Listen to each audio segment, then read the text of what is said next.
რას დავდივით, იმაზე რაც ვაკეთებ და იმაზე მოკლედ დროში. შეიძლება მართლაც ევროპას გავავოცოთ. Поздравляю весь личный состав. კარგი მანევრია ძალიან. დიაპოვნებაში გადაცემდა. პროჭორულელები მივიდნენ თავიანთ ყველაზე მნიშვნელოვან გზაგასაყართან. იმ საბოლოო წერტილთან, იმ დავალებასთან, რომელიც ჯერ კიდევ 2011 წელს მიიღო ბორის ივანიშვილმა პუტინისგან. საქართველოს საბოლოო იზოლაცია და საბოლოო დისტანცირება დასავლეთისგან. 11 ივნის ბრიუსელში გაიმართება შეხვედრა, სადაც ევროკავშირის წარმომადგენლები უკანასკნელ ულტიმატუმს წაუყენებენ საქართველოს საგარეო საქმეთა სამინისტროს და ეტყვიან, რომ ამის შემდეგი ნაბიჯი იქნება მხოლოდ და მხოლოდ ვიზა ლიბერალიზაციის შეჩერება, ვიზა ლიბერალიზაციის დაკარგვა. ანუ უვიზო მიმოსვლის დაკარგვა შენგენის ზონასთან, რაც დღეს ეხება საქართველოს ყველა მოქალაქეს. საქართველოს ხელისუფლებამ ძალიან კარგად იცის რა უნდა გააკეთოს იმისთვის, რომ ეს არ მოხდეს, მაგრამ აკეთებს ყველაფერს იმისთვის, რომ ეს მოხდეს და ამას აკეთებს უკვე 14 წელია, მიზანმიმართულად აკეთებს. გაიხსენეთ, როგორ მოდიოდა ბორის ივანაშვილი ხელისუფლებაში.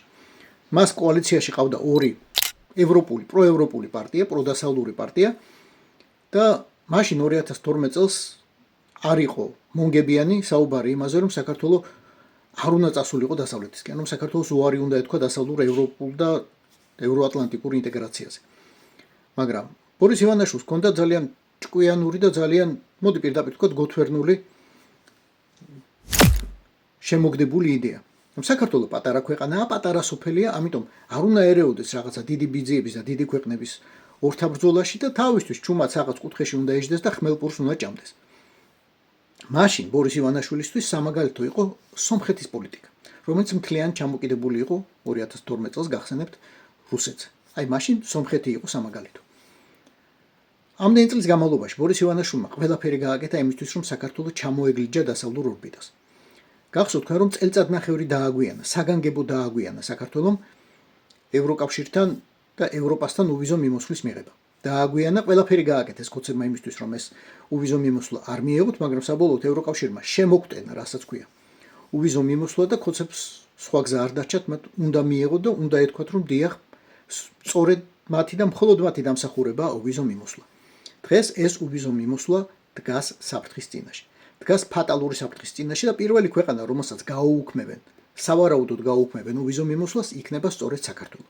აი ეს ევროპულ გზაზე დამდგარი საქართველო, რომელსაც კონსტიტუციაში უწერია, რომ მისი ამოცანაა და ყველა ჩინოვნიკის ამოცანაა საქართველოს ევროინტეგრაცია, მაქსიმალური ხელშეწყობა ევროპულ და ევროატლანტიკურ სტრუქტურებში გაწევრიანების, აი ეს საქართველო იქნება პირველი მსხვერპლი იმ ახალი კანონისა, რომელიც მიიღო, იმ ახალი რეგულაციისა, რომელიც მიიღო ევროკავშირმა. უვიზო მიმოსვლის გაუქმების. როგორ მივედით აქამდე, თქვენი ფიქრით. რისთვის მიგიციათ ხმა, ვისთვის არ მიგიციათ ხმა, ვინ გამოსულ ხართ ქუჩაში, ვინ არ გამოსულ ხართ, ვის გამოგითქვამთ პროტესტი, ვის არ გამოგითქვამთ. მაგრამ ახლა ამას დავანებოთ თავი და გავიხსენოთ ის ვილაპარაკოთ იმ მდგომარეობაზე, იმ წერტილზე, სადაც ვართ ახლა. დღეს კი ვარ წერტილში, სადაც ქართული ოცნება იცახის, ჩვენ კი ძალიან გვინდა ევროკავშირში გაწევრიანება, მაგრამ ასეთ ევროკავშირში არ გვინდა. აი, როდესაც 2017 წლის დასაწყისში ვიღებდით უვიზო მიმოსვლას, ის კარგი ევროკავშირი იყო და ეხლა დღევანდელი ევროკავშირი აღარ მოგწონს. ეხლა გადიფსტეიტებული ევროკავშირია, გამასონებული ევროკავშირია, მოკლედ ეს ევროკავშირი არ მოგწონს. მოდი ძალიან მოკლედ გავიხსენოთ, რა ევროკავშირი იყო 2017 წელს. აი, ის ევროკავშირი, რომელიც მაშინ მოწონდათ პროჭორულელებს და რომელშიც დიდი სიხარული თითქოს მიიღეს უვიზო მიმოსვლა. ვის მიერ იმართებოდა ის ევროკავშირი? ევროკავშირის საბჭოს პრეზიდენტი მაშინ იყო დონალდ ტუსკი. სად არის დღეს დონალდ ტუსკი? დონალდ ტუსკი დღეს არის პოლონეთის პრემიერ-მინისტრი. ევროკავშირის ერთ-ერთი მნიშვნელოვანი, ერთ-ერთი ყველაზე დიდი და ერთ-ერთი ყველაზე გავლენიანი ქვეყნის პრემიერ-მინისტრი არის დონალდ ტუსკი. კაცი, ვინც მაშინ მიიღო გადაწყვეტილება, ერთ-ერთი ადამიანი, ვინც მაშინ მიიღო გადაწყვეტილება საქართველოსთვის უვიზო რეჟიმის მინიჭება, დღეს არის პოლონეთის ერთ-ერთი ყველაზე გავლენიანი ქვეყნის პრემიერ-მინისტრი. დღეს ვინ არის ევროპული საბჭოს პრეზიდენტი? ევროპული საბჭოს პრეზიდენტი დღეს არის ანტონიო კოშტა. ვინ იყო ანტონიო კოშტა 2017 წელს? ანტონიო კოშტა 2017 წელს იყო პორტუგალიის პრემიერ-მინისტრი. ადამიანი, ვინც მაშინ დაუჭირა მხარი საქართველოსთვის უვიზო მიმოსვლის მოცემას. ვინ არის დღეს ევროკომისიის თავმჯდომარე, ევროკომისიის პრეზიდენტი, ანუ ევროპის მინისტრთა საბჭოს თავმჯდომარე, უხეშად. ევროკომისიის პრეზიდენტი დღეს არის ურსულა ფონ დერ ლაიენი. ურსულა ფონ დერ ლაიენი 2017 წელს იყო გერმანიის თავდაცვის მინისტრი და ქრისტიან-დემოკრატიული კავშირის, ანუ გერმანიის ერთ-ერთი მთავარი და ყველაზე დიდი მმართველი პარტიის წევრი. ანუ ადამიანი მინისტრთა კაბინეტის წევრი, გერმანიის ანგელა მერკელის მაშინდელი მინისტრთა კაბინეტის წევრი, ვინც უშუალოდ იღებდა მონაწილეობას საქართველოს უვიზო მიმოსვლის მინიჭების საკითხის განხილვაში გერმანიაში და გერმანიის გარეშე ეს საკითხი ბუნებრივია, ყველა ხვდებით რომ არ გადაწყდებოდა. დღეს ურსულა ფონ დერ ლაიენი არის ევროპის მინისტრთა საბჭოს თავმჯდომარე. მარტივად. ვინ არის ევროპარლამენტის თავმჯდომარე დღეს? ევროპარლამენტის თავმჯდომარე დღეს არის რობერტა მეცოლა. ვინ იყო რობერტა მეცოლა 2017 წელს? 2017 წელს რობერტა მეცოლა იყო ევროპარლამენტის დეპუტატი. იმ ევროპარლამენტისა, რომელმაც მხარი დაუჭერა საქართველოსთვის უვიზო რეჟიმის მოცემას. ვინ არის ევროკავშირის საგანგებო წარმომადგენელი საგარეო საკითხებში?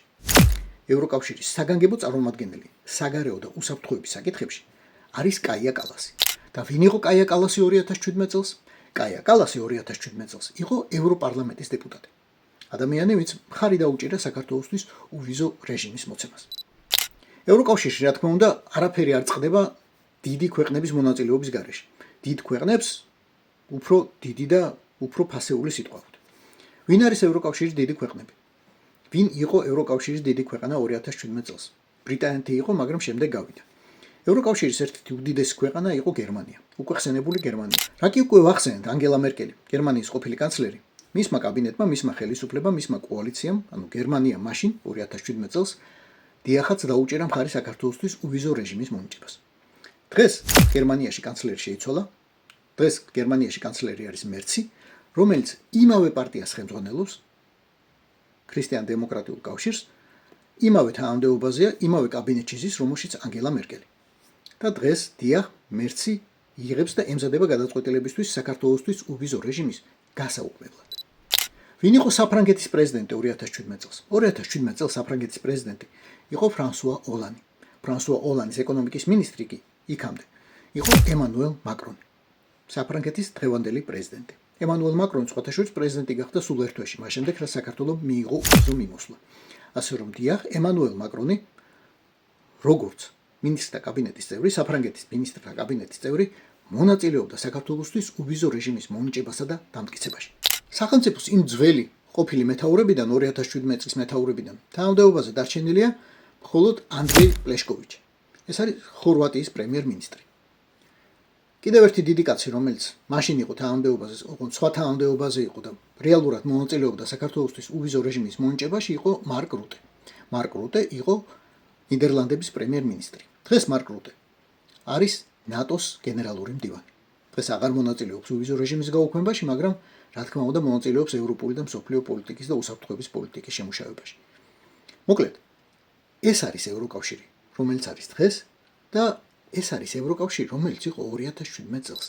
როგორც ხედავთ, 2017 წლის შემდეგ ევროპა შეიცვალა. ვიღაც აირჩიეს, ვიღაც გადაირჩიეს, ვიღაც წავიდა, ვიღაც მოვიდა. დიახ, იქ არჩევნებია, სხვათა შორის. იქ არჩევნებს ატარებენ და ადამიანები იცვლებიან, პარტიები იცვლებიან, მართველი პარტიები იცვლებიან, მაგრამ ვიღაცები დარჩნენ. ვიღაცები ძალიან გავლენიანები დარჩნენ. თავიანთ თანამდებობებზე ვიღაცებმა შეიცვალეს თანამდებობები, ვიღაცები უფრო მაღალ თანამდებობებზე ამოვიდნენ და იგივე ადამიანები, რომლებმაც 2017 წელს ორივე ხელით დაუჭირეს მხარი საქართველოსთვის უვიზო რეჟიმის მოცემას, იგივე ადამიანები დღეს აყენებენ საკითხს საქართველოსთვის უვიზო რეჟიმის გაუქმებისას. რატო? რა შეიცვალა? ევროკავშირი შეიცვალა? არა, ევროკავშირი ამდენად არ შეცვლილა. ევროკავშირში თუ რამე შეიცვალა, ევროკავშირი გახდა უფრო შემტევი, უფრო ძლიერი, უფრო აქტიური და უფრო აქტუალური. თავარი რაც შეიცვალა, არის საქართველოს დე-ფაქტო ხელისუფლების დამოუკიდებულება ევროკავშირის მიმართ. საქართველოს დე-ფაქტო ხელისუფლებამ ჩათვალა, რომ ახლა დადგა მომენტი და ახლა დადგა დრო, რომ ღიად გამოხატოს თავისი ანტიევროპული და ანტიდასავლური ემოციები, თავისი ანტიევროპული მიზნები და ბოლომდე მთლიანად გადაერთოს რუსეთის ორბიტაზე. ეს არის მთავარი რაც შეიცვალა, რაც არ უნდა ილაპარაკოს მონღოლ მეჯუგედ წოდებულებმა და სხვებმა, სხვა პროჭორლელებმა. მთავარი რაც შეიცვალა არის ბორის ივანაშვილის განწყობა. მან ჩათვალა, რომ აი ზუსტად ახლა დაუდგა მომენტი საბოლოოდ ჩაანგრიოს ყველა ხიდი, რომელიც მას აკავშირებს დასავლეთთან. და უბრალოდ რომ იცოდეთ, ტექნიკურად დარჩა სულ რამდენიმე თვე. ახლა თუ საქართველოს დე-ფაქტო ხელისუფლება არ მიიღებს ამ გაფრთხილებას და რა თქმა უნდა, არ მიიღებს ამ გაფრთხილებას იანვარში ან თებერვალში 2027 წლისა ევროკავშირის ლიდერები შეიკრიბებიან და გადაწყვეტენ საქართველოსთვის უვიზო რეჟიმის გაუქმებას. შეიძლება ეს მოხდეს თავიდან 12 თვით, შეიძლება მოხდეს 24 თვით, მაგრამ ძალიან დიდი ალბათობა და ძალიან დიდი შანსია იმისა, რომ ჩვენ ევროკავშირთან, შენგენის ზონასთან უვიზო მიმოსვლას დავკარგავთ. რაც დავდიდით, იმაზეც ვაკეთებ და იმაზე მოკლედ დროში. შეიძლება მართლაც ევროპაც გავაუწყო. Поздравляю весь личный состав. კარგი მანევრია ძალიან. Я помню, очень гадаться.